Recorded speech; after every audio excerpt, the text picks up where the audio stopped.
போல இந்த இயற்கை வளத்தை ஒட்டி பேசி விளக்கி அந்த கலைமாதனுடைய செயல்பாடையும் கொண்டு கொள்ளும் பொழுது அதை மொழிபெயர்க்கும் பொழுது மொழிபெயர்ப்பாளரால என்ன மரம், என்ன செடி, என்ன கொடி, இந்த இந்த இந்த பெயருக்கு என்ன ஆங்கிலத்தில் நிகழ்ச்சி கொடுக்கிறது அப்படி என்று பார்க்கும் பொழுது அந்த செயலுக்கு வந்து நாள் கொடுக்க முடியும். ஆனால் அதில் இடம்பெறக்கூடிய வதந்திக்கு ஏற்ப அந்த சொற்கள், அதனுடைய நடைகள், அழகு, இது போன்ற ஒரு செய்திகளை மொழிபெயர்ப்பாளர் கொடுக்க முடியாத ஒரு சூழல் எழும்பொழுதுதான் அதையெல்லாம் விட்டுவிட்டு நேரடியாக செயலுக்கு மட்டும் வருகிறார்.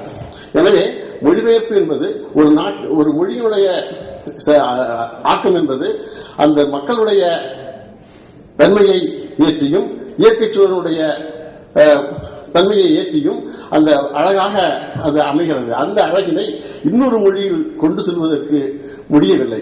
ஏனென்றால் அந்த சூழல், இங்க உள்ள இயற்கை சூழல், என்னென்ன விலங்குகள் இருக்கின்றன, என்னென்ன செடிகொடி மரங்கள் இருக்கின்றன என்று இந்த போல இந்த செய்திகளையும், அதற்கு பிறகு இது ஒரு நிலை. இன்னொரு நிலையில வந்து ஜோசப் வெப்ட் என்று சொல்லக்கூடிய அந்த நூல்ல ஒளிச்சூழல் சார்ந்த சிக்கல்கள் அதிகமாக இல்லை. இது போல உள்ள இந்த இயற்கை சூழல், இது போன்ற சூழல்களை கொண்டு செல்ல முடியாமல் அது குறைந்திருக்கிறது. இது போல சூழலை கட்டுரை விளக்குகிறது. இன்னொரு சூழல்ல உலகத்துல என்ன சொல்லியிருக்கிறாங்க பாத்தீங்க, 6000 மொழிகளுக்கு மேல பேசப்படுகிறது. ஒரு மொழிபெயர்ப்பு என்று சொன்னால் எந்த மொழிகளுக்கிடையே மொழிபெயர்க்க சொல்றது, மொழிகள் பல்வேறு குடும்பங்களாக பிரிக்கப்பட்டிருக்கின்றன. ஒரு குடும்பத்தில் உள்ள ஒரு மொழிக்கும் இன்னொரு குடும்பத்தில் உள்ள இன்னொரு மொழிக்கும் இலக்கிய இலக்கண அமைப்புகள்ல பல வேறுபாடுகள் இருக்குது. ஒரு மொழியில உள்ள சுட்டப்படக்கூடிய காலம் இன்னொரு மொழியில் அவ்வாறே சுட்டப்படுவதில்லை. ஒரு மொழியில் சொல்லப்படக்கூடிய இலக்கண அமைப்பு இன்னொரு மொழியில் அப்படியே இருப்பதில்லை. ஒரு மொழியில் இருக்கக்கூடிய எழுத்துக்களுடைய எண்ணிக்கை இன்னொரு மொழியில் இருப்பதில்லை. இதுபோல நாங்கள் வந்து மொழியியலாளர்கள் போனாலஜிக்கல் variation, morphological variation, syntactical variation என்று சொல்வோம். அதுபோல எல்லா நிலையிலும், சொற்நிலையில், சொற்றொடர் நிலையில், தொடர்நிலையில் வந்து மொழியுடைய கட்டமைப்பு ஒவ்வொரு மொழிக்கு உரிய ஒரு தனித்த சூழலில் இருக்கின்றது. இவ்வாறு பல்வேறு வேறுபாடுகளுக்கிடையே, புறநிலை வேறுபாடு, மொழி வேறுபாடுகளுக்கிடையே மொழிபெயர்ப்பு என்ற ஒரு செயல்பாட்டை மொழிபெயர்ப்பாளன் செய்யும் பொழுது அவனால்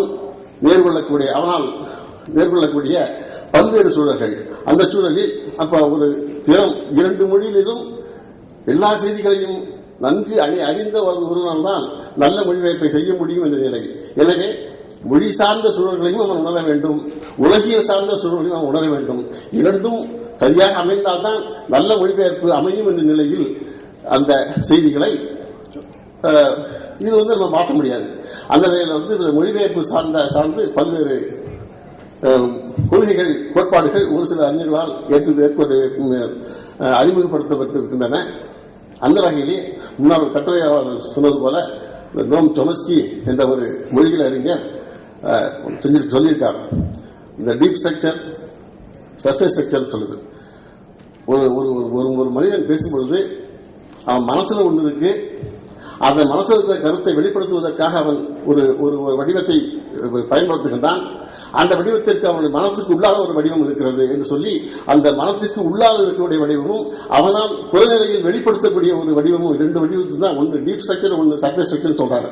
அப்ப அந்த ஸ்ட்ரக்சருக்கு ஒரு உறவு இருக்கு என்பதை வந்து அது வந்து உலகத்தில் எல்லா மொழிகளுக்கும் பொதுவானதாக இருக்கிறது என்று சொல்லி, அதுபோல உள்ள அறிஞர்கள் யூனிவர்சல் கிராமர் அப்படின்னு சொல்லி எல்லா மொழிகளுக்கும் எல்லா இடத்திற்கும் பொருந்தியதாக உலக பொது என்ற நிலையில் வந்து சொல்லி இந்த சில கருத்துக்களை கொண்டு சொல்கிறார்கள். அந்த நிலையில வந்து இன்னைக்கு நம்ம உலகத்திலே கிடைக்கக்கூடிய மொழிபெயர்ப்பு சார்ந்த கொள்கைகளை சொல்லக்கூடிய அறிஞர்களில் யூஜின் ஏ நைடா என்ற ஒரு அமெரிக்கர், அந்த பைபிள் மொழிபெயர்ப்பாளர், இன்னும் அமெரிக்க நாட்டினுடைய அந்த பைபிள் மொழிபெயர்ப்பு குழுமத்தினுடைய தலைவராக செயல்படுத்தக்கூடிய அவர் ஒரு மொழிபெயர்ப்பாளரை உருவாக்கக்கூடிய, மொழிபெயர்ப்பாளருக்கு பயிற்சி கொடுக்கக்கூடிய ஒருவராக இருக்கக்கூடிய அந்த அறிஞர் ஒரு சில கருத்துக்களை சொல்கின்றார்.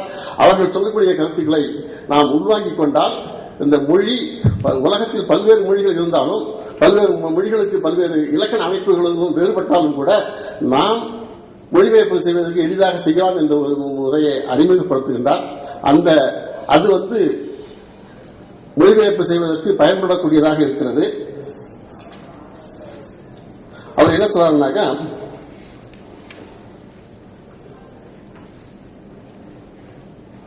மொழியியல் இலக்கணக்கூறுகள் யூனிவர்சல் கிராமட்டிக்கல் கிளாஸ் என்ற ஒரு பிரிவை அறிமுகப்படுத்துகிறார். இதனை அனைத்து மொழிபெயர்ப்பாளர்களும் மூலமொழி இலக்குமொழி என்ற நிலைகளில் அந்த மொழிகளின் இலக்கண பிரிவுகளுக்கு செல்லாமல் உலக பொதுமை பொருண்மை கூற்றின் நிலைகளை பயன்படுத்தி மொழிபெயர்ப்பு செய்ய முடியும் என்கின்றார். அதாவது பொருள் ஆப்ஜெக்ட் பொருள், நிகழ்ச்சி ஈவெண்ட், அருவம் அப்ஸ்ட்ராக்ட், உறவு ரிலேஷன் என்ற நிலைகளில் எல்லா உலக மொழிகளின் பொறுமையும் அடக்கி மொழிபெயர்ப்பு செய்யலாம் என்கின்றார். நம்ம தொல்காப்பியத்தில் போல நன்னூல் போல இதர பல்வேறு மொழி நம்ம சொல்றது போல ஒவ்வொரு மொழிக்கும் ஒரு இலக்கண அமைப்பு இருக்கு. அது இலக்கண நூல் சொல்லும். அதை பற்றி கவலைப்பட வேண்டாம். நீங்க மொழிபெயர்ப்பு சொன்னீங்களாக்கா அந்த டெக்ஸ்ட் எல்லாம் படிங்க, மூலப்பாடத்தை எல்லாம் படிங்க. படிச்சுட்டு இந்த 4 வகையில அந்த மொழிபெயர்ப்பு பாடத்தை பிரிங்க. நீங்க எந்த பகுதியை மொழிபெயர்க்க போகிறீர்களோ அந்த மொழிபெயர்க்க வேண்டிய பகுதியை 4 நிலையில பிரிங்க. பிரிச்சு பொருள் கொள்ளுங்க. அதே நிலையில எண்ணி பார்த்து உங்க மொழியில அதுக்கு என்ன கொண்டு போங்க. அப்ப மொழிபெயர்ப்பு எளிதாக செய்ய முடியும் என்று சொல்கின்றார். அந்த சூழல்கள் அதுதான் சொல்லும்பொழுது இந்த பொருள் ஆப்ஜெக்ட், நிகழ்ச்சி ஈவெண்ட், அருவம் அப்ஸ்ட்ராக்ட், உறவு ரிலேஷன் என்ற நிலைகளை அந்த சொல்றார்.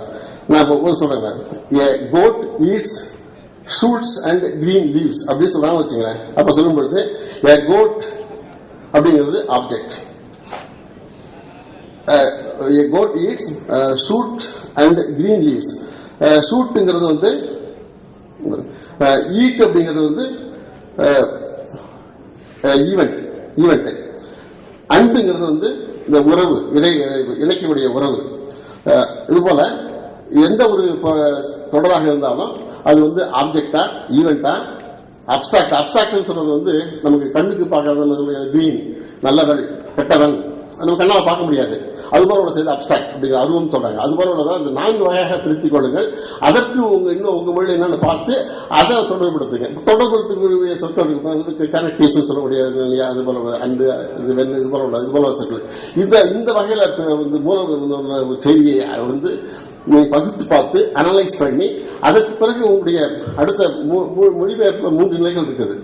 அது கட்டாயம் இந்த 3 நிலையில வந்து சரியா செஞ்சாதான் மொழிபெயர்ப்பு சரியா அமையும். அதுல வந்து அனாலிசிஸ் சொல்லக்கூடிய பகுப்பாய்வு என்பது, அந்த பகுப்பாய்விலேயே இந்த நிலையில் இந்த 4 வகையும் பயன்படுத்தி அந்த பகுப்பாய்வு செய்வீர்கள். அதற்கு பிறகு உங்க மனித மூளை நிலையில வந்து அந்த 4 வகையிலே இணைத்து பார்த்து இலக்கு மொழியிலையும் என்னென்னு பார்த்து அதை மாற்றுங்கள். அதற்கு பிறகு நீங்க மாற்றியது சரிதானா என்று பார்க்கும் பொழுதும் இதை இந்த 4 ஒற்றி பார்த்து அதை மாற்றுங்கள் என்று சொல்லி அந்த இதை அறிமுகப்படுத்துகின்றார். அந்த வகையிலே இது எளிமையாக இருக்கிறது. ஏன்னா நம்ம வந்து நிறைய செய்யணும். அப்புறம் காலச்சூழல், ஒரு டெக்ஸ்ட் வந்து எந்த காலத்தில் இருந்திருக்கு அப்படிங்கிறத வந்து நீங்க இன்னும் அந்த காலத்துக்கு ஏற்ப கொண்டு போகணும், நடையை கொண்டு போகணும்.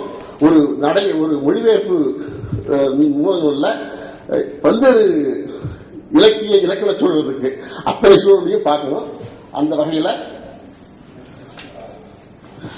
நிறைய அந்த சில எடுத்துக்காட்டுலாம் கொடுத்துருக்கேன்.